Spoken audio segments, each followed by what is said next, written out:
एक दुल्हा सुहाग रात पर अपनी नई नवेली दुल्हन के साथ बना रहा था संबंध। अचानक कुछ ऐसा होता है कि दुल्हन की हो जाती है मौत। दोस्तों, ऐसा क्या हुआ जो दुल्हन की मौत हो जाती है?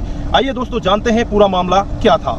नमस्कार, जय हिंद। आप देख रहे हैं एपीएच न्यूज राहुल रावत के साथ। तो दोस्तों, आज की जो मैं हकीकत की कहानी आपको बताने जा रहा हूं, बिहार में एक जगह पड़ती है भागलपुर। ये भागलपुर इलाके की कहानी है। यहाँ पर एक रंजीत नाम का एक लड़का होता है जिसकी उम्र होती है 30 साल। वो अपने बूढ़े माता पिता के साथ घर में रहा करता है और घर वाले उसकी शादी की चिंता करते हैं। और कई बार वो आसपास में रिश्तेदारी में कई बार अड़ोसी पड़ोसियों से भी कहते हैं कि हमारे बेटे की शादी करा दो, हमारे बेटे की शादी नहीं हो पा रही। उसका मेन रीजन ये होता है कि लड़का वो थोड़ा काला होता है। काला होने के कारण उसकी जल्दी से शादी नहीं हो पाती। कुछ समय और बीतता है। कुछ समय और बीतने के बाद अचानक एक पड़ोस के गांव में ही एक लड़की उनको पसंद आ जाती है और जिसकी उम्र होती है 25 साल और जिसका नाम होता है सोनी। दोस्तों, सोनी को घर वाले पसंद कर लेते हैं। कि जो माता पिता होते हैं वो सोनी के घर वालों से कहते हैं हमें दान दहेज में कुछ भी नहीं चाहिए, बस हमें आपकी लड़की चाहिए, हमें आपकी लड़की दे दो और हमें कुछ भी नहीं चाहिए। यही बात खुद रंजीत भी अपनी ससुराल वालों से कहता है कि मुझे कुछ नहीं चाहिए, बस आप 2 जोड़ी कपड़ा देकर मेरी वाइफ को, इस सोनी को मेरे साथ विदा कर देना और मुझे कुछ भी नहीं चाहिए।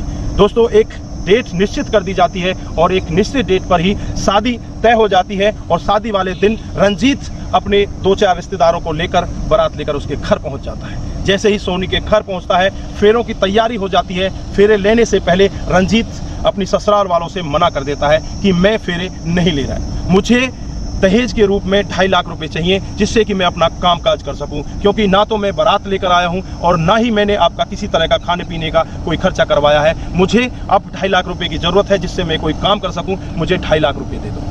दोस्तों, यह सुनकर सोनी के पिता माता दोनों रोने लगते हैं और वो इतने परेशान हो जाते हैं। उससे कहते हैं कि बेटा, पहले आपने कहा था कि हमें कुछ नहीं चाहिए, लेकिन आज एकदम से आप 2.5 लाख रुपए की डिमांड कर रहे हो। हमारे पास तो 20,000 रुपए भी नहीं है, हम कैसे आपको इतना पैसा देंगे? हमारे पास कोई पैसा नहीं है।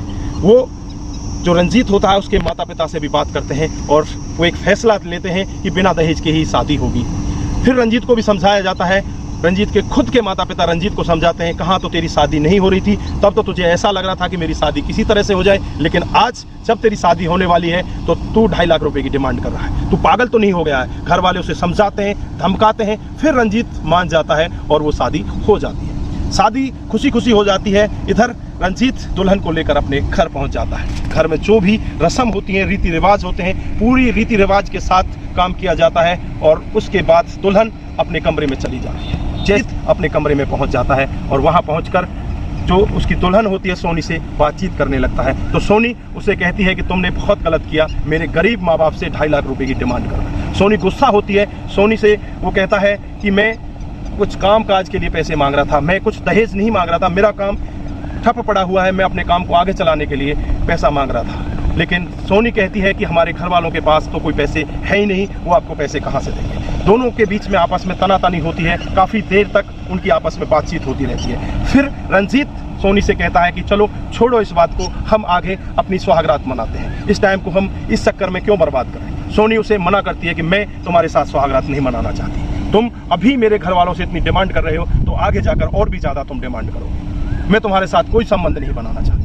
लेकिन रंजीत उसके साथ जबरदस्ती करता है और उसकी गले पर अपना हाथ रख लेता है और हाथ को काफ़ी देर तक उसके गले पर रखता है, जिसके कारण रंजीत को भी नहीं पता होता कब कब में उस दुल्हन का वहाँ पर जो है अंतिम सांसें हैं वो रुक जाती हैं। जो उसकी सांस है वो बिल्कुल बंद हो जाती है, उसकी आंखें निकल आती हैं और जैसे ही वो एक बार उसे हिला ढुला कर देखता है तो एकदम से चौंक जाता है और परेशान हो जाता है। और परेशान होकर अपने घर वालों को बताता है तो घर वाले तुरंत ही ऊपर आते हैं और सोनी को देखते हैं तो वो मृत अवस्था में बेड पर पड़ी है। दोस्तों, यह सब सुनकर घर वाले, जहाँ पर शादी का माहौल था, वो एकदम से मातम में बदल जाता है। खुशियाँ मातम में बदल जाती हैं और घर वाले परेशान होकर नज़दीकी पुलिस स्टेशन में पहुंच जाते हैं और पुलिस स्टेशन में जाकर वो पुलिस में FIR अपने बेटे के खिलाफ दर्ज करा देते हैं और कहते हैं कि हमारे बेटे ने हमारी बहू को मार डाला है। दोस्तों, पुलिस बेटे को पकड़ लेती है और उससे पूछताछ करती है। इधर जो सोनी के घर वाले होते हैं, ससुराल पक्ष होता है, वहाँ पर खबर की जाती है तो वो भी इस बात को सुनकर इतना चौंक जाते हैं, उन्हें भी लगने लगता है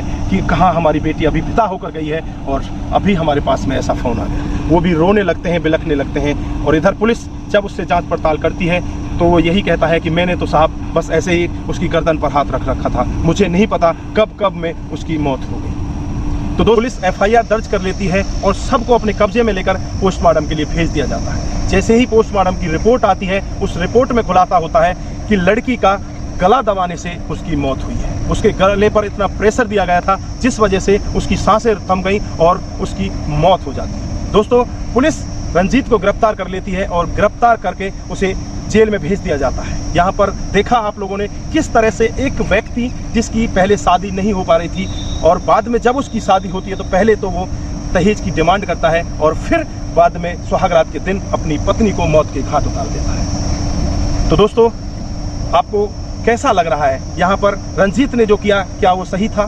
क्या उसकी वाइफ ने जो उससे ताने कस रही थी सुहागरात के दिन, उससे कोई बात ऐसी कह रही थी जो उसके घर वालों के खिलाफ थी, क्या उसने सही किया या गलत किया? जो भी आपकी राय है कमेंट बॉक्स में जरूर दीजिएगा। दोस्तों, इस कहानी को सुनाने का हमारा उद्देश्य किसी को बरगलाना, किसी को बहकाना या किसी पर भी किसी प्रकार का दबाव बनाना नहीं है। हमारा उद्देश्य बस यही है कि आप लोग जागरूक हों और ऐसे क्राइम के बारे में जानें जो डे बाय डे हमारे समाज में बढ़ते जा रहे हैं और जो विकराल रूप ले रहे हैं। दोस्तों, अगर आपके पास कोई राय है इस तरह के क्राइम को किस तरह से रोका जाए तो वो भी आप कमेंट बॉक्स में शेयर कर सकते हैं। दोस्तों, अगर आपको ये कहानी जरा सी भी अच्छी लगती है तो दोस्तों के साथ शेयर करना ना भूलें। अपने दोस्तों के साथ शेयर जरूर करें जिससे कि दोस्तों को भी पता चल सके और वो भी ऐसे क्राइम के बारे में जाने जो डे बाय डे हमारे समाज में बढ़ रहे हैं। तो दोस्तों, आज के लिए बस इतना ही। अपना ख्याल रखें, अपने परिवार का ख्याल रखें, सतर्क रहें, सावधान रहें और ऐसे क्राइम को अपने आसपास ना होने दें। नमस्कार, जय हिंद, जय भारत।